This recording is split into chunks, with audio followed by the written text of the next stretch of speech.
Elliot Vance had misplaced his datapad again. This was not unusual.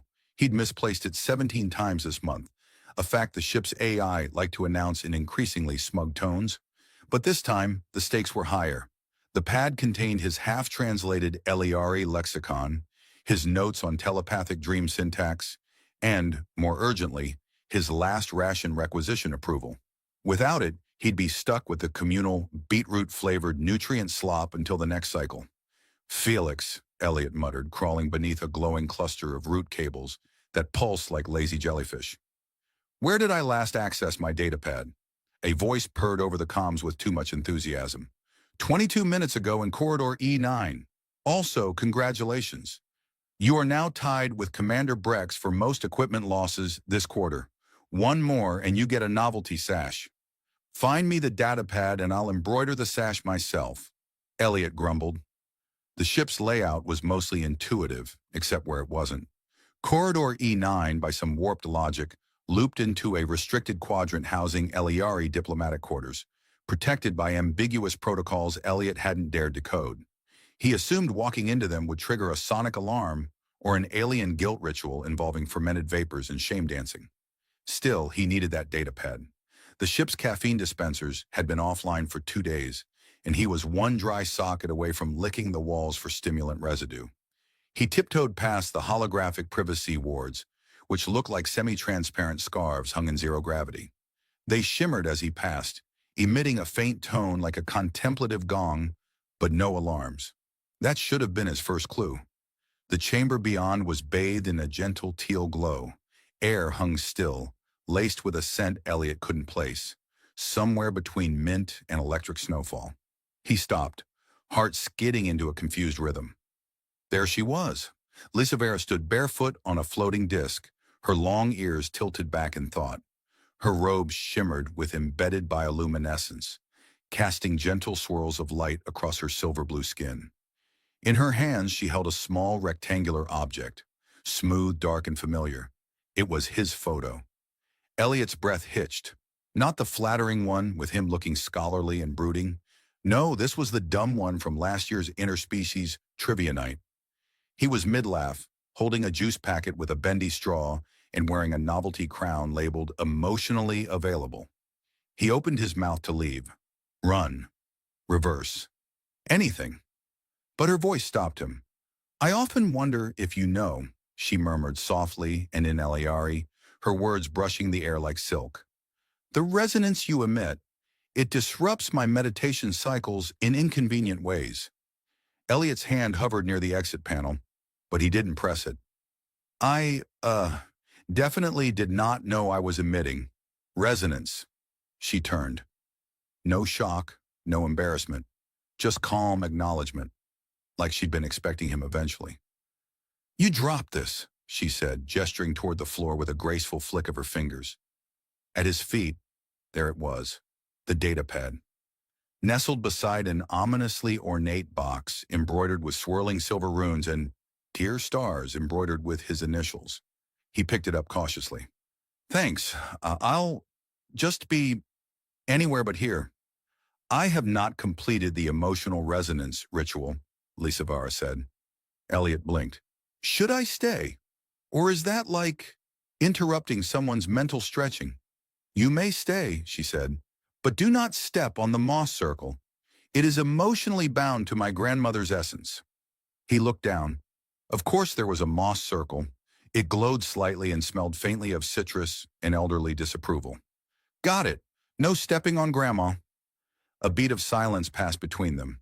She approached slowly, the photo still in hand. This image comforts me.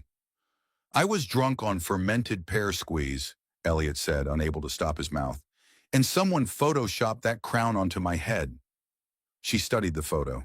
The crown suits you. Well, he shrugged. It did say emotionally available. Accurate branding, I suppose. Lisavara smiled, just slightly. You are unusual. Humans mask affection with deflection. Eliari, do not. You've noticed our charm tactic of awkward jokes and mild self-sabotage. I find it endearing. He scratched his head. Is this your way of flirting, or recruiting me for a psychological study? Both, potentially. The datapad beeped, interrupting the absurd gravity of the moment. A reminder flashed, nutrient slop allotment expiring. He sighed. I should go. The mess hall awaits, and I've got 3 minutes before they rehydrate something that once had political aspirations. She tilted her head. Would you stay for tea? His brain stalled. You mean friendship tea? Neutral acquaintance tea? Or, he hesitated, mating prelude tea? Yes. Oh, stars! Her ears twitched. Your panic is audible. I'm flattered, he said, because it was the only non-desperate response left. And also deeply alarmed. It's a very complicated emotion cocktail. She moved to a tall urn emitting gentle steam. You may relax. It is merely tea. The mating rituals do not commence unless you reciprocate the forehead glyph. Good to know. I'll try not to glyph anything by accident. She handed him a cup. It shimmered slightly and smelled like starlight and vanilla and something unidentifiably spicy. He sipped. He coughed. That's strong. Crushed night buds. They heighten clarity. Mine's heightened all the way into paranoia. She raised her cup in a silent toast. To mutual curiosity. Elliot smiled, trying to find solid ground in the middle of surreal courtship. To mutual confusion. Somewhere the datapad beeped again. He ignored it.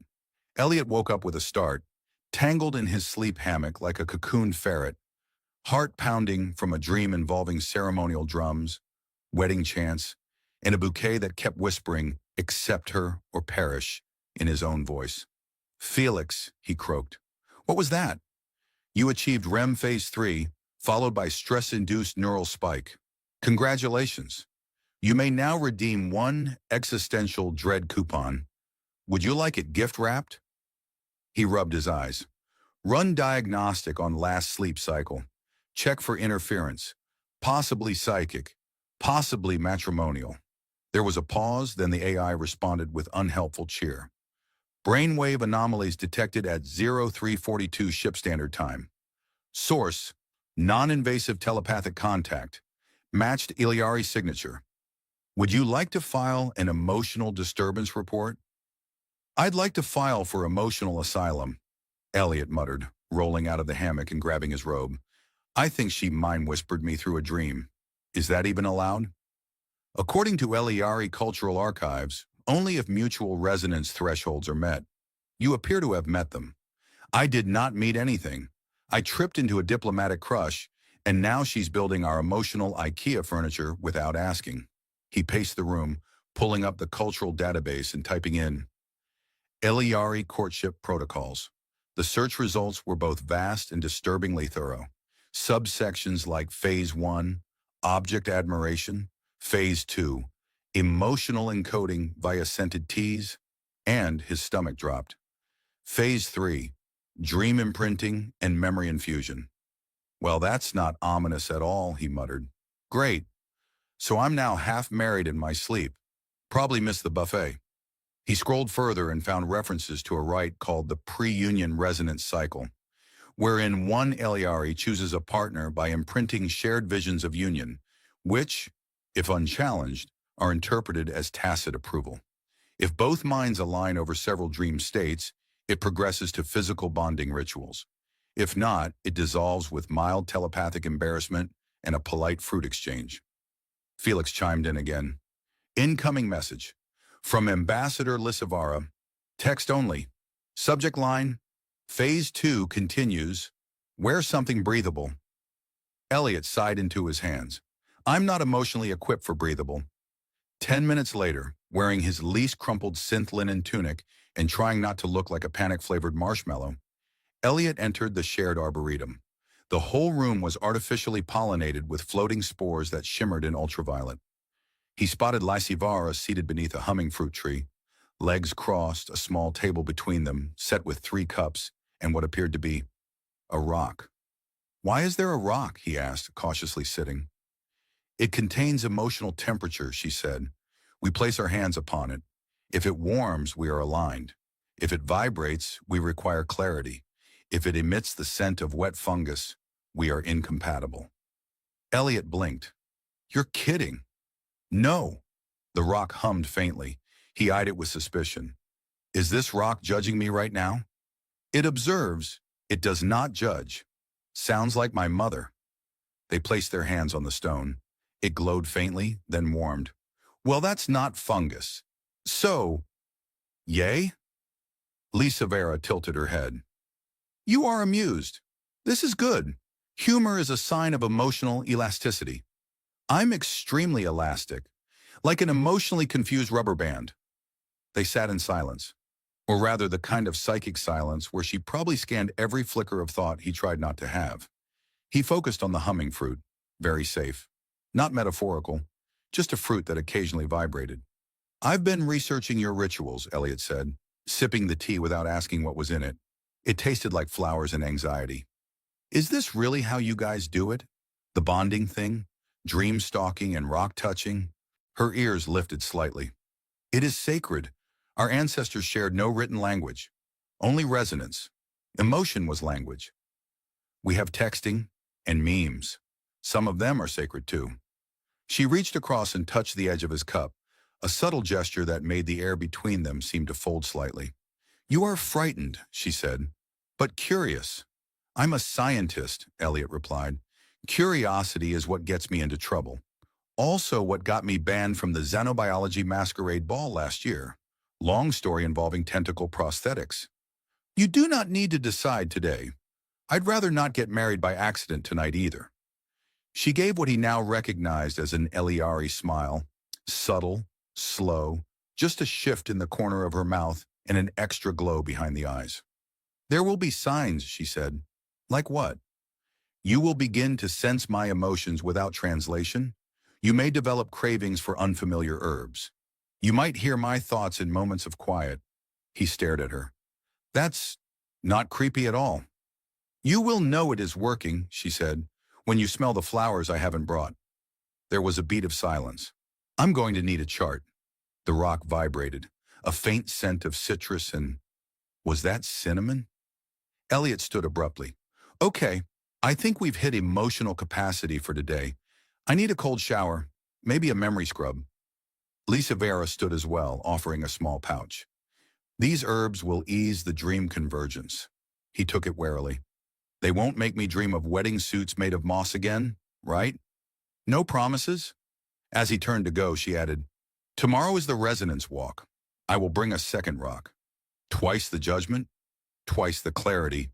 He walked out muttering, I should have studied mushrooms instead. Elliot stood in front of the mirror, staring at what could only be described as a ceremonial onesie. It was pearlescent, covered in shimmering data thread embroidery that changed color depending on his pulse. Currently, it was flashing orange, which, according to the Eliari Cultural Index, translated loosely to mild dread with a side of stomach churn. He tugged at the collar. Felix, he hissed, why does this outfit make me look like I'm about to be offered as tribute to a god who eats emotions? It's traditional, the AI responded. The shifting hues indicate sincerity, and your butt looks phenomenal. That's not comforting. I didn't say it was meant to be. The so-called resonance walk was scheduled for 0800 hours, and Elliot still had no idea what that entailed. The only clues came from a hastily translated Eliari footnote that said, participants must be emotionally porous, spiritually attuned, and not allergic to photonic lichen. He was 90% sure he was at least one of those things. By the time he reached the designated convergence hall, he found Lisa Vara waiting beside a slow-turning, spiraled platform covered in a living carpet of moss and bioluminescent vines. She had brought not one, but 2 rocks, each labeled in elegant glyphs, Heart Truth and Spare. You look radiant, she said, tilting her head as he stepped onto the platform. I look like a holographic jelly bean, he muttered, stepping carefully around a twitching vine. Jelly bean? Never mind. Ancient earth delicacy. Comes in a variety of regrettable flavors. The platform began to rotate, slowly, meditatively, and then, quite suddenly, it accelerated to a pace that made Elliot stagger slightly. Is this normal? Yes, she said. The spin represents the orbit of joined souls. It intensifies resonance. It's also going to intensify my lunch if we keep going. She handed him one of the rocks. Focus your emotion into the stone. I feel mostly dizzy and confused. That will do. As they walked the platform spiral, a low thrumming sound filled the air. Not music exactly, more like an atmospheric pressure fluctuation with opinions. Elliot felt the hairs on his arms rise. Then a whisper, not heard but felt, brushed his mind like a memory with bad boundaries. Are you open? The thought echoed, not in his voice, not hers either, but something blended, like a duet performed by their future anxieties. Did you hear that? He asked aloud. She nodded. Phase 3 is beginning. Emotional entanglement. That sounds romantic and legally binding. It is neither. Yet, he tried focusing on the rock. He thought of her smile, her calm, the way she always offered tea with two hands like it was sacred. He also thought about the weird bouquet from his dream that kept chanting wedding chants at a snail's pace. Unhelpfully, the rock in his palm warmed. That's not encouraging, he muttered. It means your thoughts are aligned. Well, then I apologize to your ancestors for whatever images just passed through my mind. The platform slowed. She faced him. Do you wish to see my vision? Is there a waiver I should sign first? She didn't answer. Instead, she placed her hand gently over his eyes. The world folded. Suddenly, he wasn't on the ship anymore. He was standing on a crystalline beach with stars turning overhead in slow loops. Two moons watched from the sky like eyes full of sentimental judgment.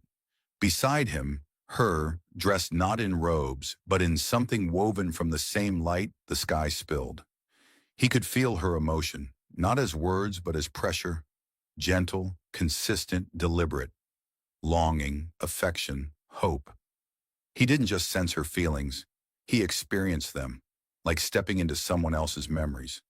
Then he saw her memory of him, the first moment she'd seen him, fumbling with a universal translator, muttering to himself, face half covered in juice from a rogue snack dispenser, malfunction. And yet to her, he had shone with a kind of chaotic sincerity. Wait, he said aloud in the vision. That's the moment? That's when you started? She nodded in the vision. You offered to repair my translator with a spoon and sheer willpower. It was a good spoon. She laughed, light, honest, strange. The beach dissolved. They were back on the platform. The moss rustled in approval. That's a lot, Elliot said, blinking. You Eliari really don't believe in emotional buffering, do you? It is inefficient, she replied. He sat down heavily on the edge of the platform. I need a snack. She produced one. A small fruit, warm and slightly humming. Of course you have snacks, he muttered, chewing cautiously. Do all your courtship rituals involve this level of surreal intimacy and digestive challenges? It is customary to include symbolic nourishment. It tastes like apple and vague commitment. Appropriate. The lights dimmed as the resonance session ended. Crew members filtered in to reset the platform. No one spoke directly to them, but several passed with knowing glances. One technician gave Elliot a subtle thumbs up. Another winked and whispered, Congrats on your maybe wife. He groaned. This is getting out of hand. Not yet, she said. Tomorrow is the alignment spa. What does that involve? Hot stones? Emotional nudity? Sentient clay masks? She paused. You will see. Felix, he whispered as they walked off the platform, start prepping my escape plan. Already did, the AI responded. Spoiler, it ends with you married and wearing another glowing onesie. Figures. The spa was not what Elliot expected. For one thing, it floated. Suspended mid-atrium in a gravity-neutral chamber, the Iliari alignment spa resembled a massive glass droplet drifting gently above a pool of swirling light. He was escorted in by two attendants wearing gowns that whispered when they moved, possibly because they were woven from nano-threaded whisper silk, or possibly because they had opinions about his haircut. Inside, the spa was warm and glowing, filled with diffused light and the low-frequency hum of cellular harmonization. Elliot had no idea what that meant, but the brochure promised mild transcendence, skin renewal, and emotional detoxification through targeted quantum misting. Felix's voice chimed in his earpiece. Caution, participants have reported spontaneous weeping, memory recollection, and in one case, laughter so intense it ruptured a minor organ. Great, Elliot muttered. Exactly the vibe I was going for. Punctured spleen through giggle therapy. A robed LERI guide handed him a towel, a translucent robe that felt like a sigh when he put it on, and a small card labeled Emotive Flux Profile, Novice Level, Moderate Resistance to Intimacy. He tried to discreetly turn it over. Too late. Le Savara entered. She wore a robe similar to his, but somehow managed to look like a meditating goddess who moonlighted as a galactic diplomat. She inclined her head. I see your flux profile was accurate. Moderate resistance is generous, Elliot said. I once ducked behind a vending machine to avoid eye contact with someone who said, "Good morning," too confidently. She gestured toward the floating center pool, which was slowly rotating. This is the core bath. It reads your psychic field and matches it with ambient emotional frequencies. We enter it together. He looked at the bath. It's glowing. Yes. Is it going to read my deepest insecurities and display them like space karaoke? It may echo fragments. Neat. I hope it skips the bit with my 7th grade drama audition. Still have nightmares. They entered together. The fluid wasn't exactly liquid. It was like being suspended in memory. As they floated, gentle pulses moved through the chamber, and with each pulse, Elliot felt something lift from him. A thought, a memory, a tension. Then came the echoes. A shimmer formed overhead, projecting a moment from his past. He winced. It was the day he'd been rejected from the Advanced Xenolinguistics Institute because he'd accidentally submitted his lunch receipt instead of his research abstract. Lisavara watched silently. Look, Elliot muttered, it was an honest mistake. The panini was exceptional. More pulses. Another image. Elliot, in his early 20s, fumbling through a first date, enthusiastically describing neural interface theory until his companion pretended to choke just to escape. I'm sensing a theme, he said. You fear being misunderstood, she said softly. You fill silence with words to stay afloat. I also enjoy the sound of my own voice. It's a survival instinct. Her image began to appear next. Memories from her childhood. A still field beneath 3 moons. A solemn ritual involving floating stones. Her face as a young girl watching an older Iliari drift away into the starlight. Then a moment, her watching Elliot from across the ship's conference deck. The day he made a joke about the ambassador's cape doubling as a makeshift solar sail. You laughed, he said, surprised. Internally, you Iliari really know how to bottle it in. We preserve laughter for the most precise moments. Another pulse surged through the fluid. Elliot felt his chest tighten, not from pressure but from the flood of clarity. For the first time, he wasn't just experiencing her memories, he was inside them. He saw himself through her eyes, not as awkward, but as warm, not clumsy, but unfiltered, sincere. I didn't know I was being watched, he whispered. Your resonance touched mine before I could prepare for it. I felt it echo. I preserved it. I can't decide if that's poetic or terrifying. Both. Like all first connections. They floated in silence. The fluid hummed softly around them. For a long while, neither spoke. Then, Lisa Vera, Elliot said slowly, I'm still overwhelmed. I do not wish to bind you unwillingly. The ritual progresses only by mutual inclination. I'm not saying no. I'm just saying my brain still defaults to flailing panic as a love language. That is acceptable. The bath began to dim. The session ended. As they stepped out, a technician handed them each a warm towel and what appeared to be a congratulatory mineral. Is this edible? Elliot asked. No, Lisavara said. It's symbolic.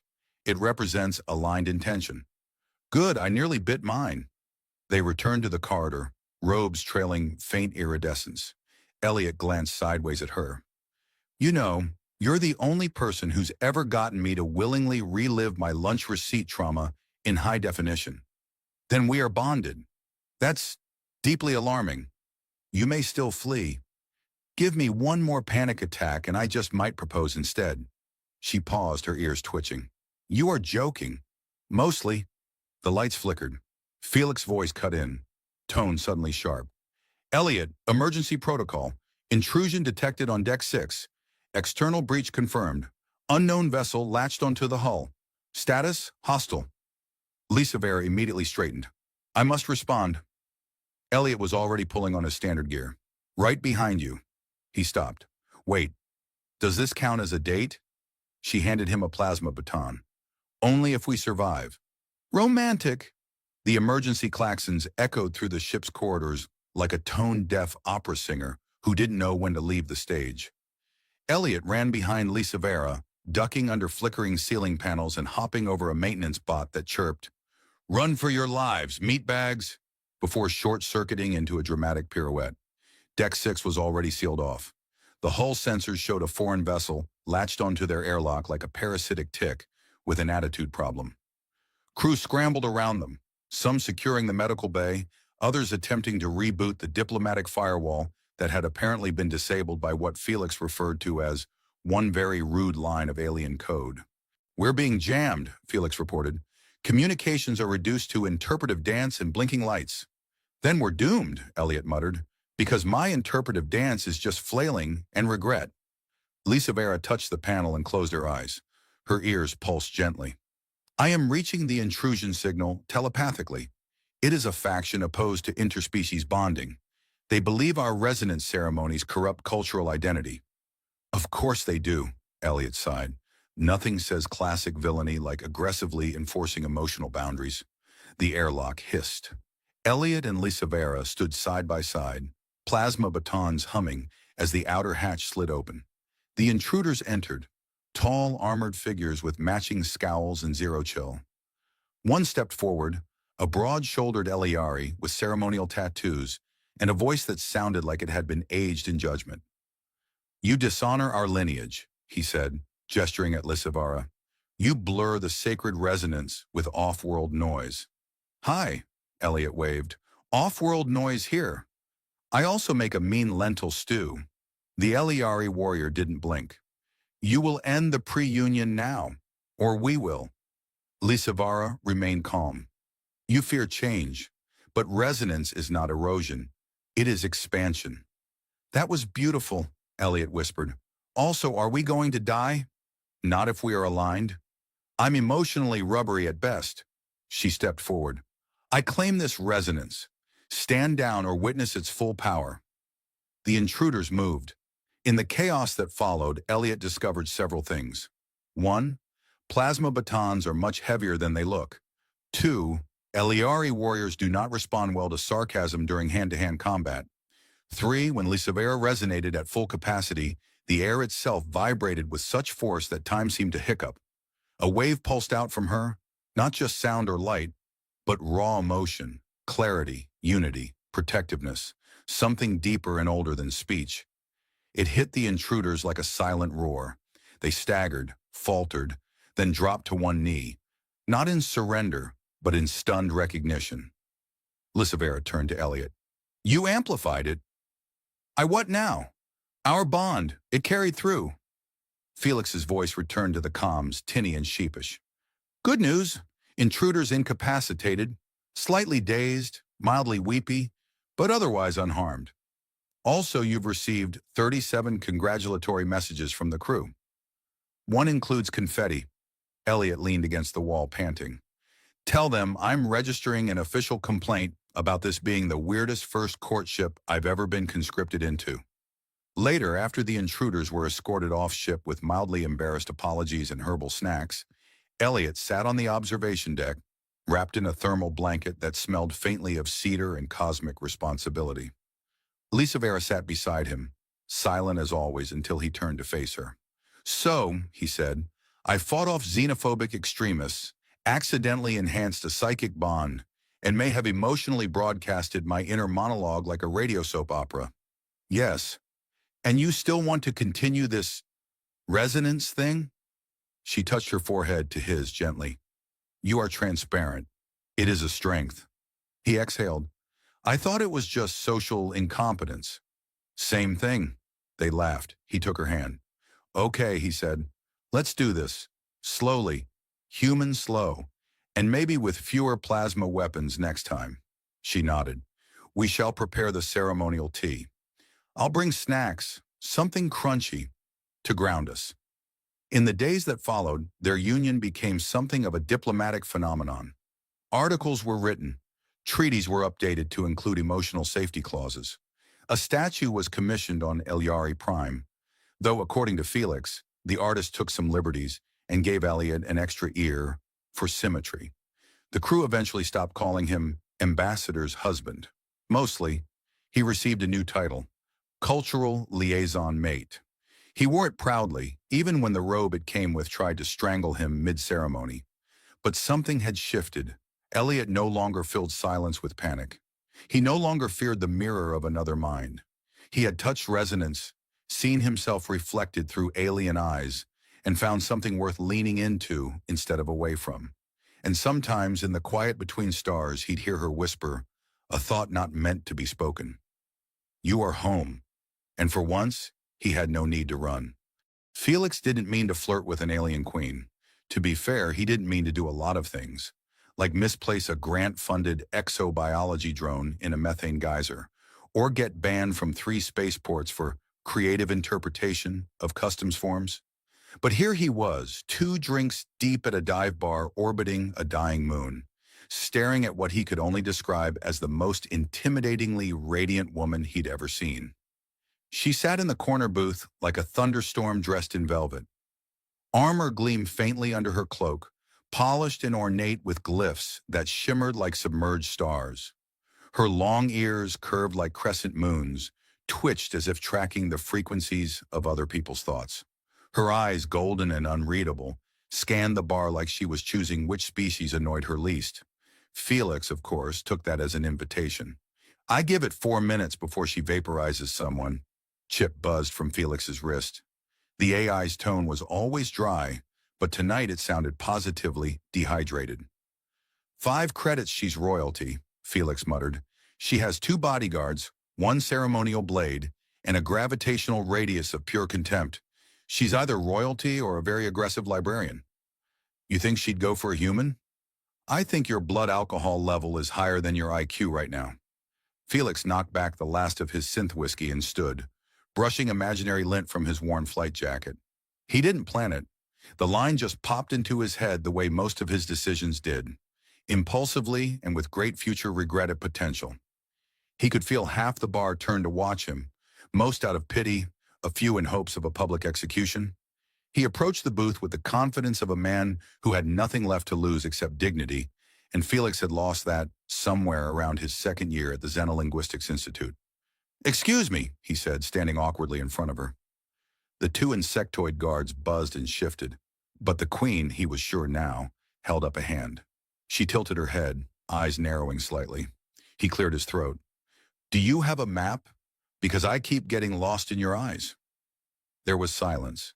Not the awkward kind. This was the kind of silence that preceded cosmic disasters. The kind of silence that made stars sweat.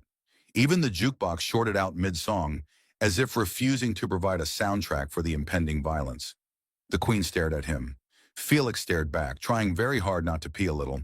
Then, something shifted. A subtle twitch of the lips. Her gaze dropped, just for a second. A shimmer of pink, barely perceptible, touched her cheeks. She smiled, shyly, the kind of smile that made Felix question everything he knew about first contact protocols.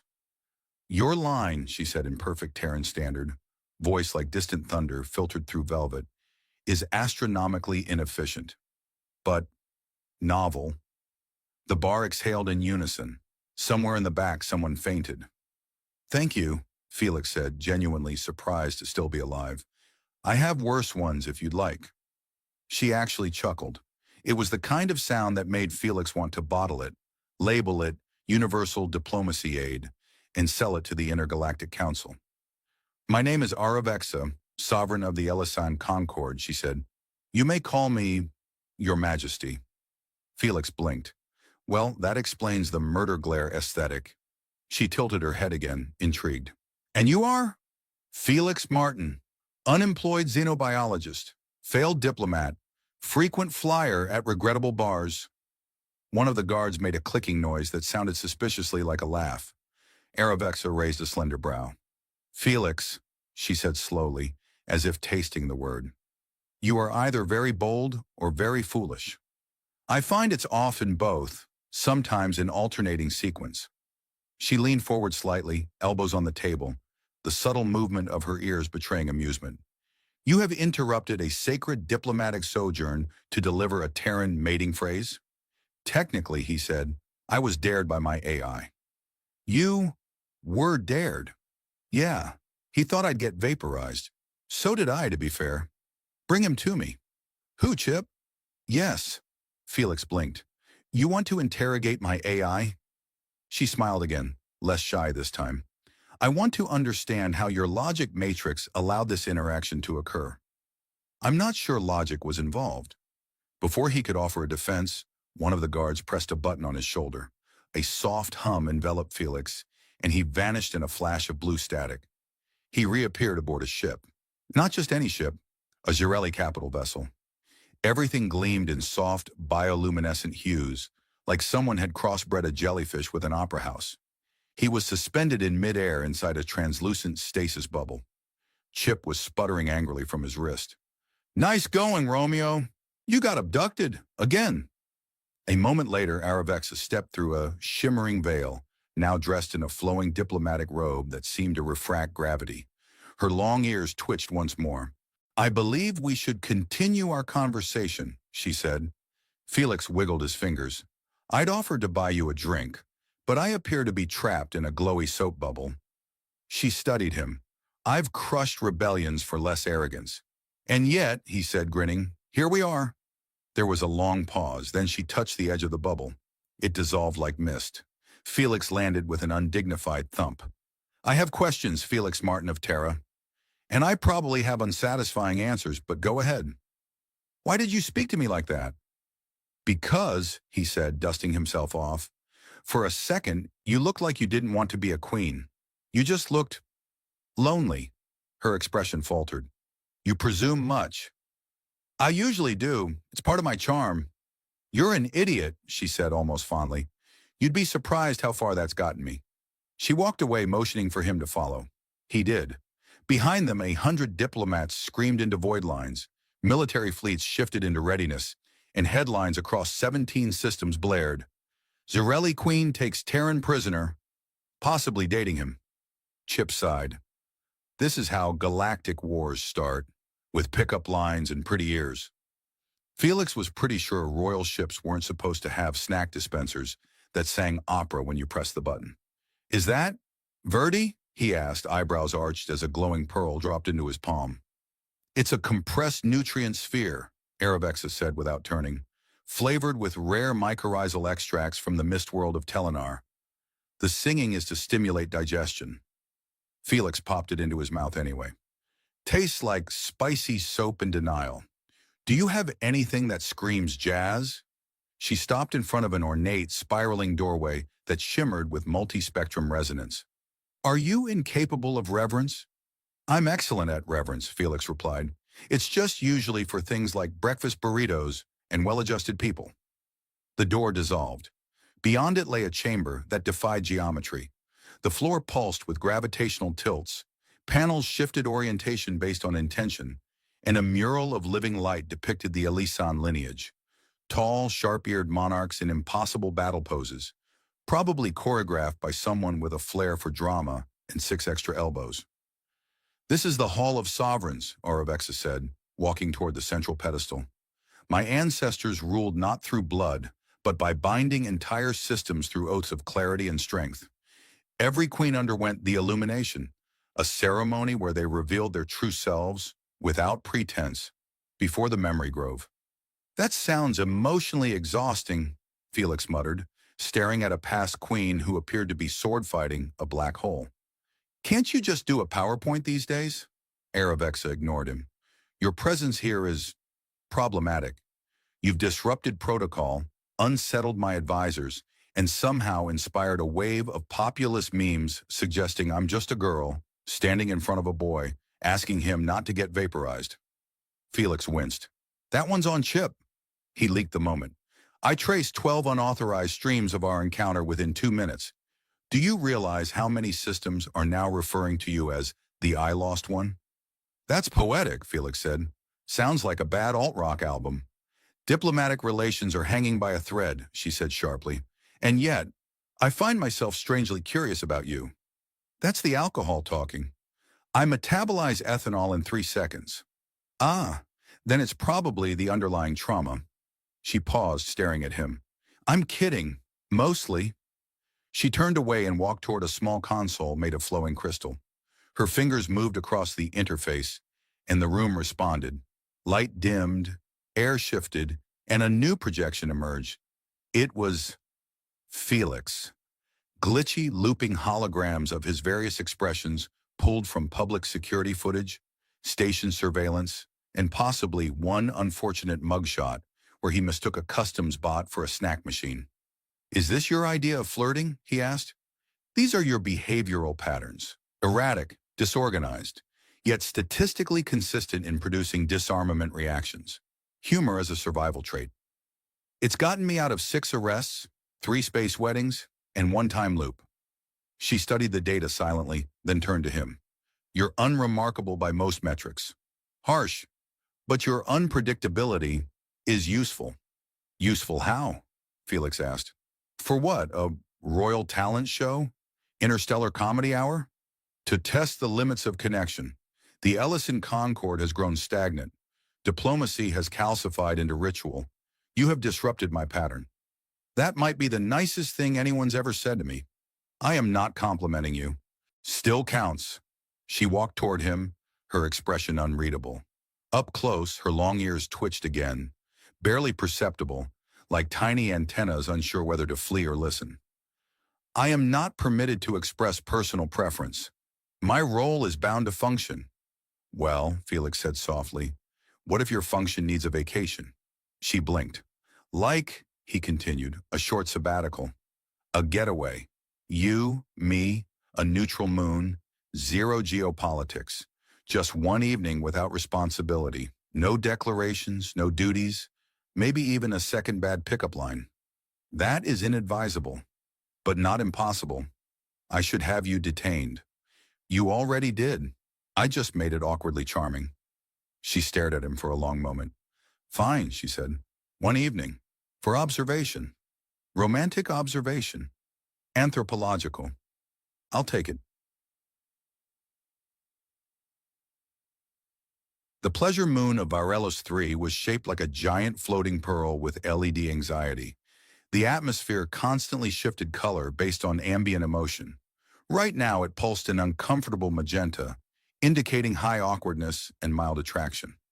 Felix stepped out of the shuttle first, adjusting his collar. Chip muttered through his wristband. Are you aware that 7 intelligence agencies have placed bets on whether you survive this date? Felix grinned. What are the odds? Worse than your haircut. Aravexa emerged, dressed not in her usual regal attire, but a simple tunic woven with constellations. She looked almost casual, her guards shadowed from a distance, pretending not to panic. They wandered past gravity fountains, zero-G lounges, and a plaza where robotic poets offered verses based on scent. Aravexa sniffed one and received a sonnet about quantum longing. Felix sniffed another and got, "You smell like toast and misplaced ambition." I feel like that's fair, he said. They settled in a floating bubble cafe, sipping luminescent drinks that adjusted flavor based on mood. Aravexa's flickered between citrus and stormwater. Felix's turned into something resembling regret and lime. This is the weirdest date I've ever been on, he said. I'm not sure what qualifies this as a date. There was mutual eye contact, a shuttle ride, and emotional beverages. That's 80% of modern courtship. She sipped. Then what comes next?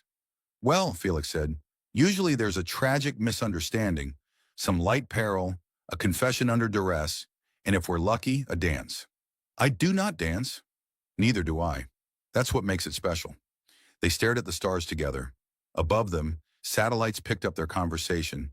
Analysts broke into nervous sweats, and trending tags included, Grishna Queen lost, Yichorn Terran heartthrob, Ornachurn, do you have a map part 2? Felix glanced at her. Seriously, though, about the map. Aravexa raised a brow. You dare repeat it? He smiled. Only if you smile again. She looked away, ears twitching, and then, ever so slightly, she smiled. Felix had never been accused of destabilizing a monarchy before. But then again, he'd also never been invited to a memory grove by an alien queen with diplomatic immunity, a smirk that could derail peace talks, and ears that seemed to twitch every time he said something stupid, which was often. They arrived on Elisa Prime beneath a sky that looked like it had been painted by a moody AI with an affinity for impossible colors. Their shuttle descended past cloud layers that shimmered with passive biometric scans. The whole planet one massive, sentient archive. Chip informed Felix that every surface was recording. Felix responded by trying not to sneeze or say anything vaguely incriminating about cheese-based political structures. "This place is incredible," he said as they stepped onto the soft, moss-like path that led toward the crystal groves. "It's like a giant living brain, except prettier, and less prone to conspiracy theories." Aravexa walked ahead, her cloak trailing light. "The grove stores ancestral consciousness. Each crystal grows around memory fragments. When touched, they project the lived experience." "Do they judge you?" "No," she said. "They just remember everything, intimately, which is worse." "Sounds like visiting my mother." She ignored that. Instead, she led him through glimmering corridors of violet and teal, the crystals humming softly like they were whispering secrets to each other. Some projected faint holograms, battles, coronations, children being taught the art of war with disturbingly elegant dance choreography. "So," Felix said, tapping one carefully, "is this the part where I meet your family?" "They are deceased. I meant holographically." Aravexa touched a shard embedded in a pedestal. The air shimmered, and a younger version of her, maybe 16, wide-eyed, stiff-backed, appeared before them, speaking a practiced oath in flawless High Lisan. Her voice cracked halfway through. She winced and started over. Felix tilted his head. "You had a nervous tick even then." "It was my second coronation rehearsal that week. I had food poisoning, and the ceremonial robes were on fire." "Wait, actually on fire?" "There was an incident involving a spice beetle and diplomatic embroidery thread." He watched the projection repeat its loop, the young Aravexa trying, failing, and trying again. "You look terrified," he said softly. "I was," she replied. "That was the day I learned that perfection was expected, not requested." "I once forgot to wear pants to a dissertation defense," Felix offered. She blinked. "Was that a metaphor?" "No, just Tuesday." She stared at him. Then she laughed. It was sharp, sudden, unexpected, like a glitch in the atmosphere. Several crystals pulsed in response, capturing the sound and spinning it into their collective. "I should not have brought you here," she said, still smiling faintly. "Already the grove is gossiping." "The crystals gossip?" "They reflect emotional resonance. Memories don't fade. They adapt. You've contaminated the archive with absurdity. Glad to leave my mark." They walked in silence for a while, passing memories like ancient ghosts. Then, without warning, Aravexa stopped. "Do you trust me?" "Define trust."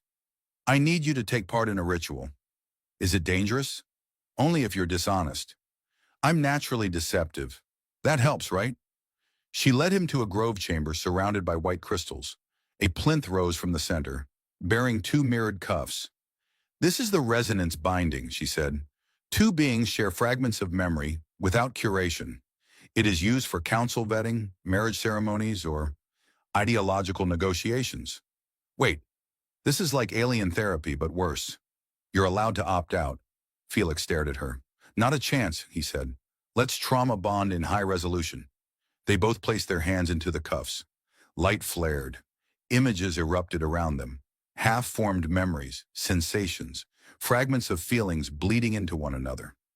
Felix saw her, 5 years old, hiding behind a throne during a treaty signing, terrified of being noticed. He saw her fingers shaking during her first execution order. He saw her watching a hologram of a distant nebula, wondering if anyone there had freedom. She saw him at 7, making a volcano in his backyard and accidentally destroying a neighbor's drone cat. She saw him alone in a research lab, pretending to talk to plants. She saw him crying in 0G after losing his job, then laughing 2 minutes later because his tear floated into his nose and nearly drowned him. They pulled their hands back. Silence. "You had a pet named Snargle?" "It was more of a legally ambiguous fungus. Don't judge me. I understand you better now." "Yeah," he said, "me too. You've been alone a long time. So have you. She looked at him, ears twitching. Then the alarms went off. A booming voice echoed through the chamber. By order of the Zereli High Council, Queen Aravexa is hereby summoned for emergency review. Suspected compromise of sovereignty. Terran influence confirmed. Initiating containment. Felix blinked. That's bad, right? She stood. They believe I've compromised my authority. I mean, you kinda did, with a pickup line. A section of the wall dissolved into a tactical display. A fleet was inbound, sharp black ships cutting through space like accusations. I can explain, Felix said. Poorly. With charts, they won't care. So what's the plan? We escape. Oh, good, he said. Escape plans always go so well for me. She activated a hidden exit. They bolted through a corridor of collapsing illusions, memory projections flickering around them like judgmental ancestors. Your people take love very seriously, Felix said, dodging a falling beam of emotional guilt. This is not love, she replied. Right, he said. Of course not. They paused in a launch bay, catching their breath as drones swarmed behind. Just to clarify, Felix said, as she threw him into a small fighter pod, are we still on that anthropological date, or did we escalate to interstellar elopement? She sealed the hatch. Then through the comms, she said, Shut up, Felix. And for the first time, he didn't want to, but he smiled anyway. The escape pod smelled faintly of ozone and diplomatic scandal. Felix adjusted his seatbelt, which was more ceremonial ribbon than restraint system, and tried not to vomit as the pod corkscrewed through Elisa Prime's upper atmosphere. So, he said into the comm, voice an octave higher than usual. Just to review, we fled a sentient archive. We're now fugitives from the most feared council in the quadrant, and I may or may not be married to you due to memory-binding protocol misinterpretation. Technically, Aravexa replied from the pilot's chair in the main vessel ahead, you're classified as an unvetted consort, which means your execution would be inconvenient. That's the closest I've ever come to a romantic declaration, she sighed. Focus. On what? I don't even know where we're going. To a place outside council jurisdiction, a planet so diplomatically obscure that it was removed from all maps after insulting 5 galactic ministers with a cheese-based insult generator. You're taking me to Space New Jersey. She didn't dignify that with a response. Their ships broke orbit, gliding into the shadow of a nebula that shimmered like the inside of a highly opinionated oyster. Chip buzzed from Felix's wrist. Do you have any idea how many laws you violated in the past 6 hours? Technically, I haven't read the Elisan legal code, which makes this legally worse. Aravex's voice interrupted. Prepare for slipstream entry. Do not engage with the interface. Do not touch anything glowing. And for the love of every star cluster, do not attempt to steer. Got it, Felix said. Don't be helpful. The stars stretched like taffy dipped in logic. Space blinked. Then they dropped out above a planet shaped like a lopsided egg wrapped in aurora ribbons.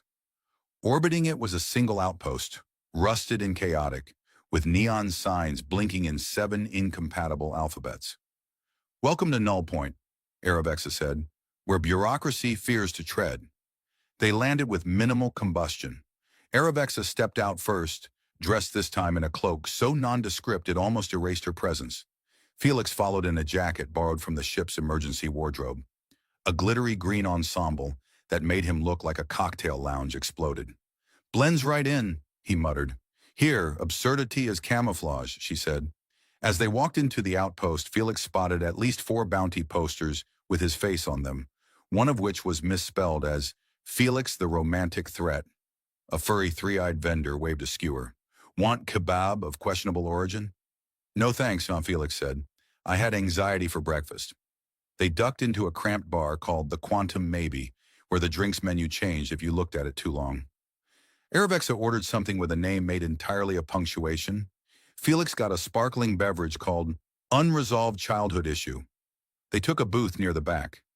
This won't hold the council for long, Aravexa said. They'll find us. They'll challenge my authority. So challenge them first. That's not how our system works. Then maybe it's broken. She didn't argue. Instead, she pulled up a holographic thread from her wrist, a personal chronostream. Felix watched as her life unfolded in fragmented moments. Battles, speeches, moments alone with her hands trembling behind her back. "You were never allowed to be anything else," he said.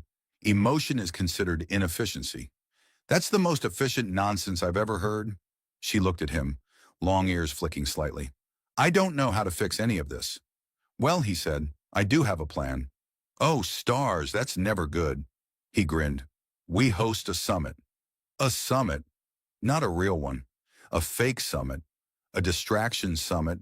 We leak it to the right people. You'll be seen addressing the issue head-on. Meanwhile, Chip and I sneak into the council's central archive and reframe the memory binding as a diplomatic innovation rather than an emotional breach. You want to rewrite the narrative.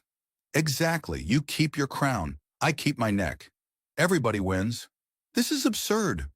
Your ears are twitching again. That means you're interested. She glared, but not convincingly.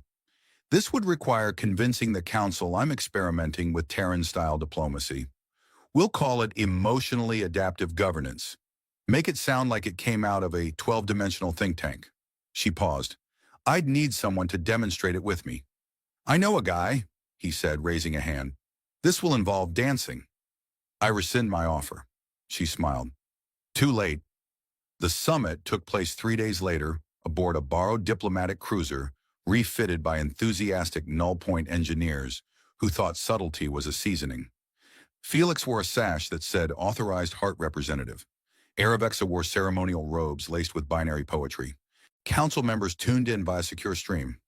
Most were suspicious. Some were confused. One appeared to be asleep in a tank of nutrient foam. Aravexa began with a speech about the need for new forms of connection, the dangers of tradition calcifying into tyranny, and the unquantifiable strength of laughter. Felix stood beside her, nodding like a malfunctioning assistant. Then came the demonstration.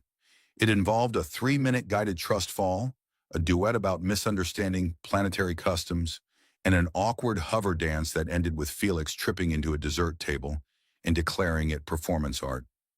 The audience was stunned. Then, applause, followed by panic, followed by an emergency vote to establish a committee on experimental diplomacy. Later, as they watched the replay, Aravexa sipped her drink and said, "You are, without question, the strangest creature I've ever aligned myself with." "And yet," Felix said, "you keep smiling." She didn't deny it. Outside, Null Point's sky flickered with gossip satellites and ships carrying newly curious diplomats. The galaxy, against all odds, had begun to laugh again. Felix had no idea how many intergalactic subcommittees he'd accidentally joined. Somewhere around 12 by Chip's count, though one was technically a cult and 3 were informal think tanks based on recreational cheese metaphors. He now held the honorary title of Terran Liaison of Emotional Innovation, which mostly meant he had to wear a sash that glowed based on mood, a feature that betrayed him constantly. Today it pulsed soft pink. Aravexa claimed it meant calm engagement. Chip insisted it meant infatuated confusion. Felix insisted it meant low blood sugar. They sat together on a rotating orbital garden, the kind that defied physics out of sheer botanical arrogance. It was one of the Queen's personal sanctuaries, recently reopened to the public as part of a transparency initiative that included 2-way confession pods and a surprisingly popular empathy fountain. "Remember when you tried to flirt and almost caused a civil war?" Aravexa asked, not looking up from her tablet. "I remember you smiling like it was the first time you weren't carrying the galaxy on your shoulders." "You exaggerate. You deny." She didn't respond. Instead, she turned the tablet toward him. It displayed a resolution passed unanimously by the High Council, unprecedented, given that one member usually abstained on principle. The resolution established the Council's first cross-species, emotional insight forum, with an annual symposium led by Aravexa and Felix. "So," he said, "we're officially teaching space diplomacy through interpretive dance and bad jokes." "Not officially." "Unofficially, then." A gardener drone whirred by, offering a nutrient smoothie. Felix declined. Aravexa accepted one, then promptly gave it to Felix, who tried to protest until he tasted it and realized it was mango-flavored ambrosia. I'm not sure how I got here, he said after a moment. You insulted a queen with a pickup line, she replied. Technically complimented, the insult was implied. You disrupted protocol, manipulated public perception, broke into council archives, and staged a fake summit. And you let me. She didn't answer immediately, then quietly. You reminded me that control is not the same as strength. Felix leaned back. You used to talk like a textbook. Now you sound like someone who's been listening to pop songs and feeling feelings. I downloaded 3,000 Terran cultural files to prepare for your summit stunt. Unfortunately, most were music videos. That explains your recent obsession with moody lighting and shoulder pads. I've grown, she said simply. So have I, Felix admitted. I used to think making people laugh was enough, but I never thought it could change systems, shift how empires work. Your humor cuts where logic avoids. Careful, that almost sounded like a compliment. She reached over and flicked his glowing sash, which turned briefly violet. Chip, Felix said, tapping his wrist. What's violet mean? Emotional vulnerability disguised as banter, Chip answered instantly. Betrayer. Aravexa stood and extended a hand. There's still a ceremony left. Oh no. Oh yes. You've been summoned by the Grand Tribunal of Ridiculous Incidents. Sounds fake. It's very real. And they've voted to canonize your original pickup line as a protected diplomatic artifact. Felix blinked. You mean? She smiled, a real one. Long ears twitching like they always did when she was pretending not to enjoy herself. You'll have to recite it, officially, in front of delegates from 12 species. I'm never living this down. You started it. Felix sighed, stood, and took her hand. They walked through the garden as gravity subtly tilted to match their path. I used to think I was just a guy with jokes, he said. Now you're a guy with consequences. I hate it here. No, you don't. He didn't. Not anymore. At the ceremony under a dome of refracted starlight, Felix stood before the delegation. He cleared his throat, adjusted his sash, and grinned like a fool who somehow convinced an empire to reconsider the value of laughter. Do you have a map? He said, voice echoing. Because I keep getting lost in your eyes. The hall erupted, not in mockery but applause. Aravexa stood beside him, resplendent in ceremonial robes with shoulder pads borrowed from the Terran Music Archive. Her ears twitched. She didn't look away this time. And for the first time in 1,000 cycles, a queen's reign was marked not by fear, but by the possibility that even the smallest absurdity, spoken by the most unlikely fool, could become the beginning of peace. Felix turned to her, lowering his voice. So, next diplomatic summit? Aravexa raised an eyebrow. Snacks first, then jokes. Deal.